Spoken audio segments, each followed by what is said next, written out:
Olá pessoal, aqui quem fala é o professor Fabiano. Vamos para mais uma aula sobre condutores e capacidade elétrica. Bom, então nessa sessão vamos considerar as propriedades dos corpos condutores e estudar o comportamento do campo elétrico e do potencial elétrico neles.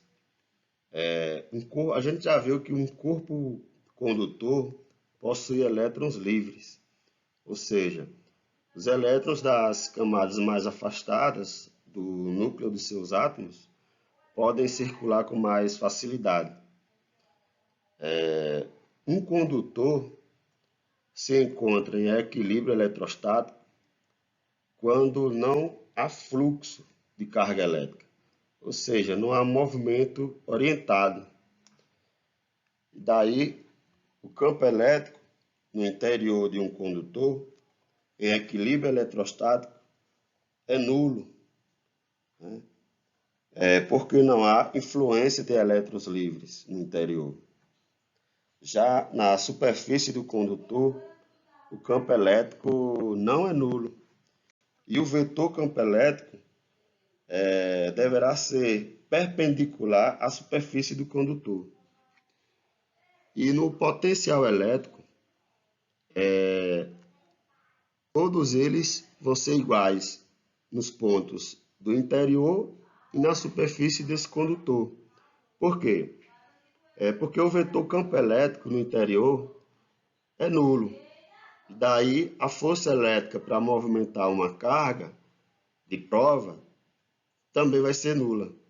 E daí, não vai haver trabalho. Se não há trabalho, é porque os potenciais nos pontos do interior ou na superfície também vão ser nulos. Não, vão ser iguais. Vamos falar agora sobre as propriedades dos condutores. A primeira é a blindagem eletrostática, que fala de que um condutor eletrizado em equilíbrio eletrostático e oco serve como proteção metálica para um componente no interior de um agente elétrico externo.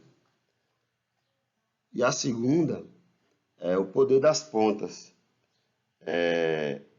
Com região pontiagudas, apresenta em suas pontas maior concentração de cargas elétricas, o que provoca um campo elétrico mais intenso. Isso baseia o funcionamento dos para-raios. Vamos para o nosso primeiro exemplo. Um condutor eletrizado, isolado e em equilíbrio, o potencial elétrico no ponto M vale menos 30 volts. Determine a intensidade do potencial elétrico nos pontos P, Q e a intensidade do campo elétrico no interior do condutor. Então,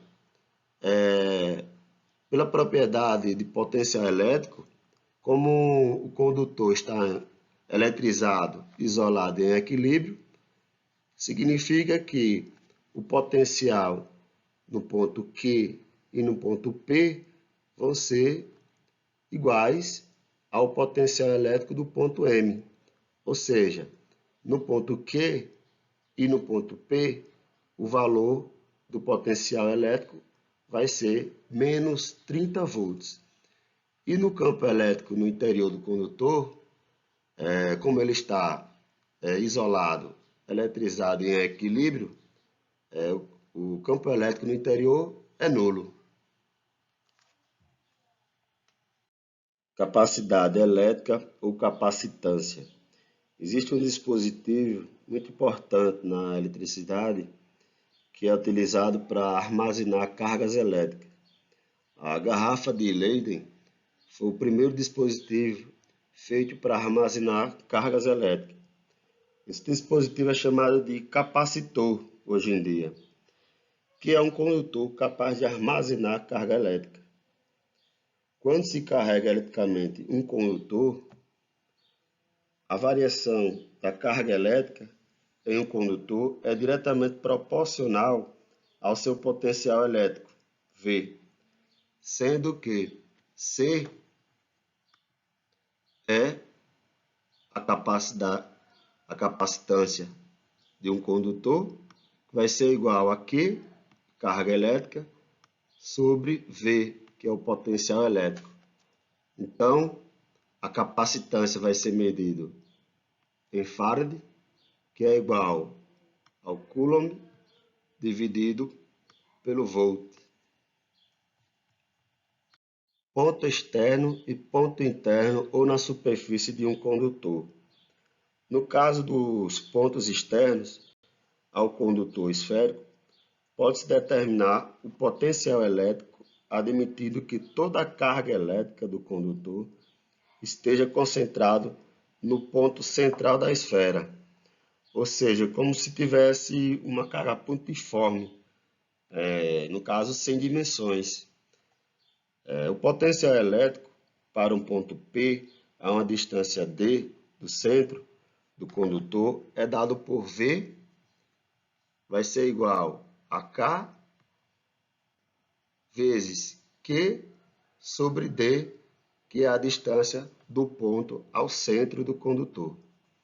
Já no ponto interior ou na superfície do condutor, o campo elétrico é nulo e o potencial elétrico é igual ao da superfície. E daí, o potencial elétrico vai ser igual a K vezes Q sobre R, que é o raio da circunferência. Com isso, o potencial no ponto P1, no ponto P2 ou no ponto P3 são iguais.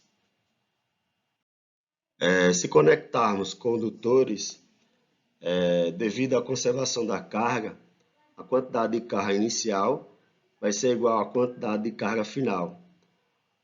Então, a soma das cargas Q1 mais Q2 antes da conexão vai ser igual à soma das quantidades de cargas Q1 mais Q2 após a conexão. Como Q é igual a capacitância vezes o potencial, então, antes da conexão, temos C1V1 mais C2V2, que vai dar C1V mais C2V, sendo que V, após a conexão, o potencial vai ficar igual. E daí, se isolarmos o potencial final, vamos ter C1V1 mais C2V2 sobre C1 mais C2. Agora vamos ver como funcionam os capacitores. A estrutura dos capacitores consiste em duas placas condutoras, chamadas de armaduras, eletrizadas com cargas elétricas de sinais contrários e valores absolutos iguais. Essas armaduras ficam separadas por material isolante. Assim, quando ligarmos o capacitor a uma bateria, as placas adquirem cargas elétricas de sinais contrários e conseguem armazenar carga e energia elétrica. A ideia de capacidade elétrica de um condutor está relacionado à maior ou menor quantidade de carga elétrica que ele consegue armazenar, sendo que a quantidade de carga armazenada no capacitor, quando este é submetido a uma DDP-U entre as armaduras, podemos definir a capacidade elétrica como C, que vai ser igual à quantidade de carga armazenada sobre a DDP do dispositivo que vai alimentar o capacitor. Assim, a carga e a energia elétrica armazenada por o capacitor são dados por Q, a quantidade de carga armazenada, vai ser igual a capacitância vezes a DDP. Já a energia elétrica armazenada no capacitor vai ser dado pela capacitância vezes a TDP ao quadrado sobre 2. Existem vários formatos de capacitores. Pode ser esférico, plano, cilíndrico. Vamos ver agora como funciona o capacitor plano. O capacitor plano, ele depende da área das placas, ou seja, das armaduras, da distância entre essas placas e do meio com que é isolado essas placas. Então, podemos simplificar a capacitância de um capacitor plano como sendo a constante de permissividade, que é o Epson, vale 8,9 vezes 10 elevado a menos 12 Faraday por metro. Então, essa constante vezes a área das placas em metro e a distância entre essas placas também em metro. Exemplo 2. Um condutor esférico e metálico com 20 centímetros de raio, possui carga elétrica 4 microcoulomb. Calcule o potencial elétrico. Letra A, a distância de 60 centímetros do centro da esfera. B, na superfície. E C, a distância de 10 centímetros do centro da esfera. Dado a constante, que é 9,9, então vamos calcular a letra A, o potencial a 60 centímetros do centro. Os valores são R, que é igual a 20 centímetros, ou 0,2 vezes 10 a menos 1 metro, e Q, que é 4 microcoulomb, que é igual a 4 vezes 10 elevado a menos 6 coulomb. Na letra A, o ponto é externo, a superfície. Então, para calcular o potencial, vamos usar K vezes Q sobre D. D é a distância do ponto externo à superfície.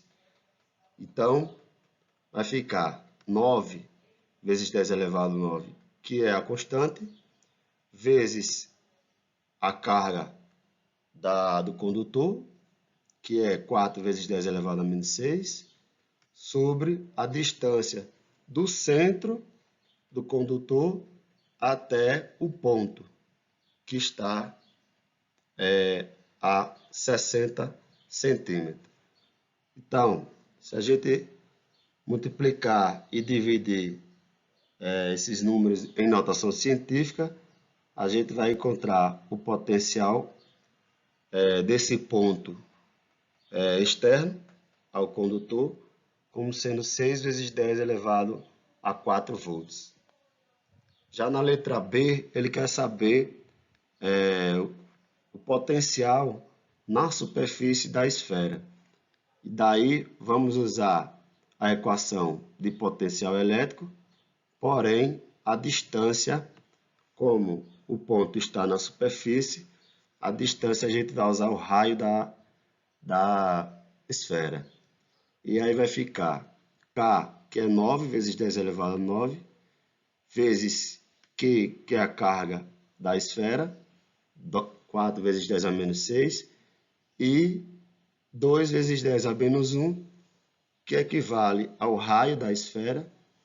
Se a gente multiplicar e dividir novamente, vamos encontrar o potencial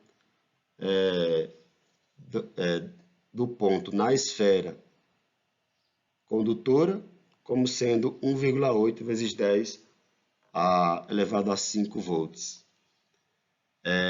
Na letra C, ele quer o potencial à distância de 10 centímetros do centro da esfera. Ou seja, esse ponto está no interior da esfera condutora. E aí, vimos que o potencial, tanto no interior quanto na superfície da esfera, são iguais. E daí, como a gente calculou na letra B o potencial na superfície da esfera, então qualquer ponto dentro dessa superfície vai ter o mesmo valor, que vai ser de 1,8 vezes 10 elevado a 5 volts. Terceiro exemplo, o gráfico mostra o potencial de uma esfera condutora eletrizada e em equilíbrio eletrostático em função da distância ao centro da esfera. O meio é o vácuo, né? Então a constante eletrostática é igual a 9 vezes 10 elevado a 9. Então vemos aqui no gráfico que do ponto 0 até 20 centímetros, essa distância é do centro até a superfície, ou seja, o raio dessa esfera é de 20 centímetros. E o ponto da esfera que tem um potencial de 1,8 vezes 10 a menos 3 volts. A partir de 20, já podemos considerar um ponto externo à esfera. E aí o ponto externo, quanto mais distante o ponto estiver, menor vai ser o potencial. Calcule o valor da carga elétrica da esfera em coulomb. E na letra B, o potencial a 0,9 metros do centro da esfera. Então, pelo gráfico, já identificamos o raio, que é de 20 centímetros, ou seja, 0,2 metros, que em notação científica vai ficar 2 vezes 10 elevado a menos 1 metro. E também podemos identificar o potencial elétrico da esfera na superfície como 1,8 vezes 10 elevado a menos 3 volts. Na letra A, vamos usar o potencial para a superfície. Então, o potencial na superfície equivale a 1,8 vezes 10 a menos 3. A constante vale 9 vezes 10 elevado a 9, que é a carga que queremos encontrar. E D, no caso R, seria o raio da esfera. Organizando essa equação em função de Q, vamos obter 1,8 vezes 10 a menos 3, vezes 2 vezes 10 a menos 1, sobre 9 vezes 10 elevado a 9. Multiplica-se os numeradores, divide pelo denominador, então você vai achar 0,4. E aí conserva-se as bases, soma os expoentes em cima e subtrai com o expoente embaixo, e aí vamos ter 10 elevado a menos 13, que é 4 vezes 10 elevado a menos 14 coulomb. Na letra B, para calcularmos o potencial elétrico no ponto externo, vamos usar a distância de onde esse ponto está. Como ele quer o potencial a 0,9 metros, então a nossa distância vai ser de 9 vezes 10 elevado a 1 metro. Então, resolvendo, vai ficar a constante, que é 9 vezes 10 elevado a 9, vezes Q, que é a carga elétrica que encontramos na letra A, dividido pela distância do ponto que a gente quer saber o potencial. Novamente, a gente vai multiplicar e dividir o numerador com o denominador e fazer a regrinha da conservação das bases. Somos expoente de cima e subtrai pelo expoente de baixo e vamos encontrar o potencial que é igual a 4 vezes 10 elevado a menos 4 volts. Exemplo 4. Determine a capacidade eletrostática de um condutor que, quando sob tensão de 50 volts, adquire carga de 20 microcoulomb.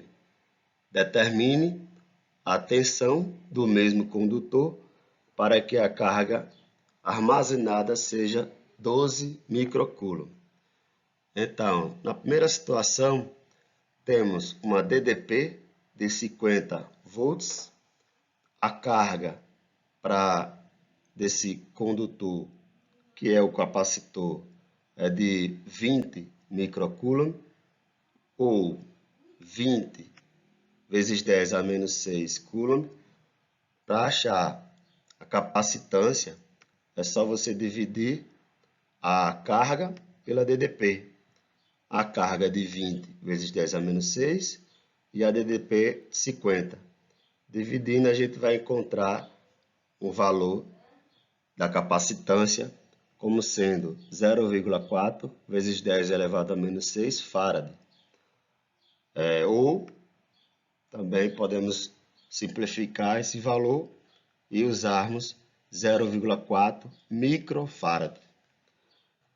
Na segunda situação, temos a capacitância que a gente já encontrou na primeira situação e ele quer saber qual será a nova tensão, ou DDP, quando esse capacitor estiver com uma carga de 12 microcoulomb, que é a mesma coisa que 12 vezes 10 elevado a menos 6 coulomb.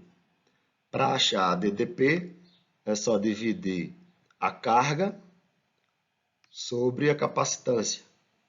A carga é de 12 vezes 10 a menos 6 e a capacitância é de 0,4 vezes 10 a menos 6.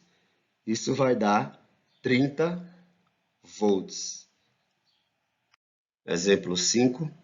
Considere duas placas paralelas imersas no ar, com a área de 300 cm², separadas pela distância de 3 mm, sendo a permissividade elétrica do ar igual a 8,9 vezes 10 elevado a menos 12 farad por metro.